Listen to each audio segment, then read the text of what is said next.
Desa Wirowongso merupakan sebuah desa yang berlokasi di Kabupaten Jember, Jawa Timur, yaitu tepatnya masuk dalam wilayah administratif Kecamatan Ajo.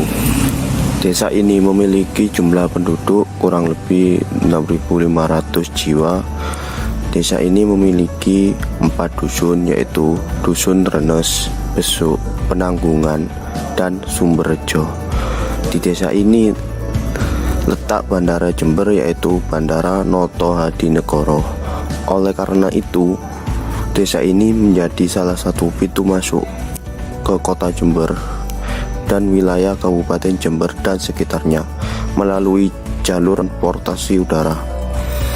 Apabila ditempuh dengan transportasi darat, jarak desa ini ke kota Jember hanya sekitar 20 menitan saja. Lahan persawahan di desa ini terhampar luas. Produk pertanian yang dihasilkan diantaranya tanaman padi, jagung, kacang-kacangan, tebu, dan juga tembakau. Memang tercatat sebagian besar masyarakatnya bermata pencarian sebagai petani. Namun demikian, di sepanjang jalan dari Bandara Noto Hadinegoro menuju kota Jember, tidak sedikit masyarakat di desa ini yang mengembangkan usaha warung, makanan, dan minuman. Tentunya hal ini karena memanfaatkan potensi yang ada, di mana arus lalu lintas arah Bandara Noto Hadinegoro menuju kota Jember dewasa ini cukup ramai. Pada masa COVID-19 ini, para pelaku usaha, pemilik warung makanan dan minuman tersebut mendapatkan himbauan dari pemerintah untuk menyediakan alat perlindungan diri atau APD dari pandemi COVID-19 tersebut, yaitu dengan menyediakan hand sanitizer bagi konsumen dan melaksanakan protokol COVID. Namun demikian, ada saja yang sejumlah pemilik warung makanan dan minuman belum mau melakukan himbauan tersebut.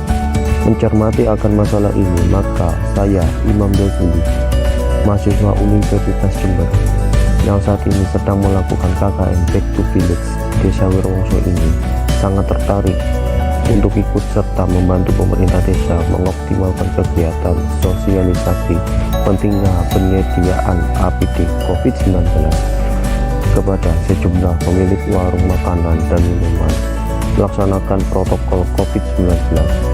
Oleh karena itu, aktivitas ini menjadi salah satu program KKN Back to Village yang akan dilakukan. Adapun program yang lain adalah mengajarkan cara membuat modern hand sanitizer berbasis otomatis.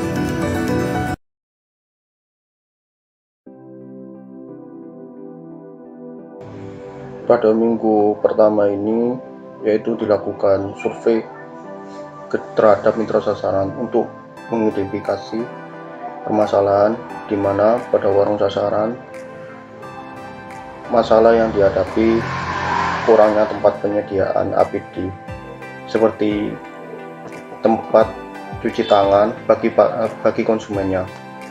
Setelah menemukan masalah yang didapat, yang nantinya didapatkan program kerja. Pada minggu kedua ini diisi dengan agenda penyampaian informasi tentang COVID-19 kepada mitra sasaran, di mana program ini dilakukan agar sasaran lebih memahami dari COVID-19. Selain itu, juga menyampaikan berita terupdate dari korban COVID-19 yang bersumber dari Kementerian Kesehatan Republik Indonesia. Pada minggu ketiga ini, yaitu dilakukan penyampaian informasi tentang protokol COVID-19. Kegiatan minggu ini dimulai dengan penyusunan materi, kemudian dilanjutkan pembuatan desain poster sebelum hari H. Kegiatan ini dilakukan di rumah mitra sasaran, yaitu Rumah Bapak Dani, dengan materi yang disampaikan berupa cara kenali gejala COVID-19, tata cara mencuci tangan, dan pencegahan agar terhindar dari penularan COVID-19. Selain itu juga mengenalkan ke mitra sasaran mengenai website yang terjamin keasliannya mengenai protokol kesehatan. Pada kegiatan minggu keempat, yaitu dilakukan pelatihan pembuatan hand sanitizer berbasis herbal, di mana kegiatan pada minggu ini dimulai dengan pencarian bahan daun berupa daun sirih dan jeruk nipis. Penggunaan daun sirih mempunyai zat antiseptik yang berfungsi untuk menghambat pertumbuhan dan perkembangan mikroorganisme, sedangkan jeruk nipis mengandung zat antioksidan yang berfungsi untuk menghambat proses oksidasi, sehingga hand sanitizer yang digunakan lebih awet. Sebelum memulai pelaksanaan pelatihan pembuatan hand sanitizer, yang pertama persiapan pembuatan desain poster sebelum hari H, di mana kegiatan pelatihan diisi dengan penjelasan materi kepada mitra sasaran tentang pembuatan hand sanitizer berbasis herbal. Proses awal pembuatan hand sanitizer dari daun sirih. Yang pertama, potong daun sirih kecil-kecil, kemudian rebus daun sirih pada suhu 90 derajat Celcius. Hasil rebusan dari daun sirih nantinya didapatkan ekstrak daun sirih yang kemudian dicampur dengan perasan jeruk nipis.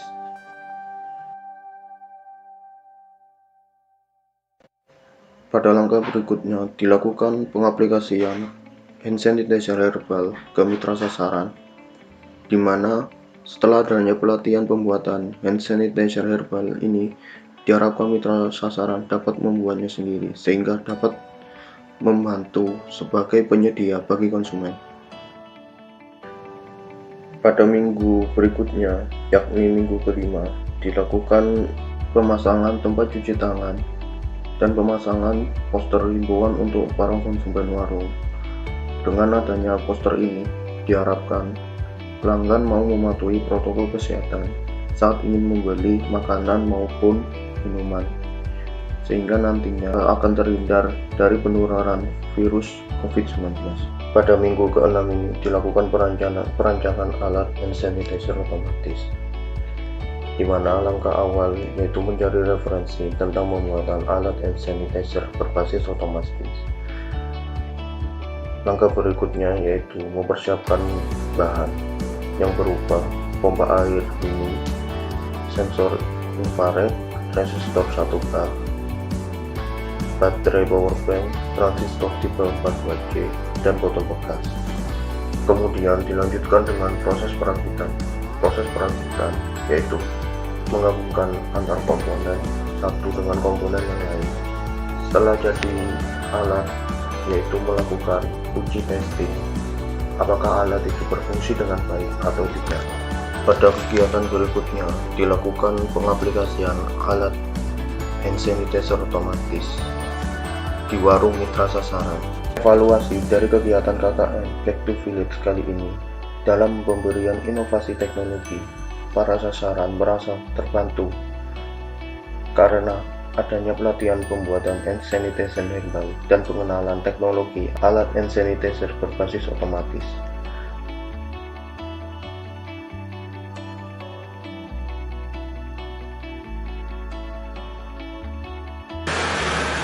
Ya kalau pandemi sekarang ya kurang optimal, tapi apa namanya, dengan adanya protokol kesehatan yang kurang optimal jadi optimal lagi untuk jaga kebersihan, penyebaran COVID, ya jaga kesehatan kebersihan itu.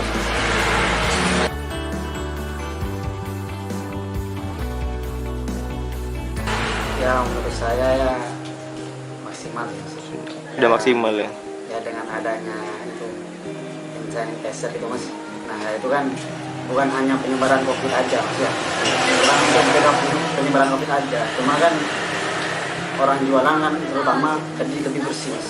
Nah, dengan cuci tangan bukan hanya ada COVID aja yang cuci tangan terus, jadi COVID ada cuci tangan, apalagi jualan kayak gini mas ya, ya jadi enak ya, jadi lebih bersih, jadi lebih bersih.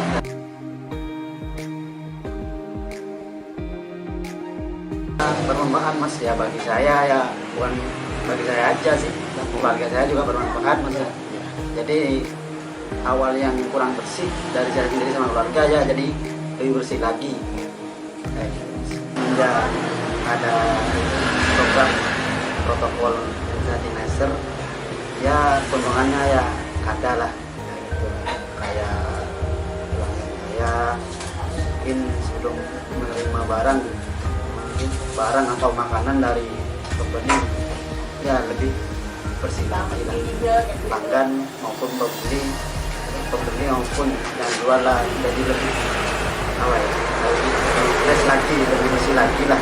Keuntungannya ya ada, malah bermanfaat bukan untuk penjual aja, pembeli juga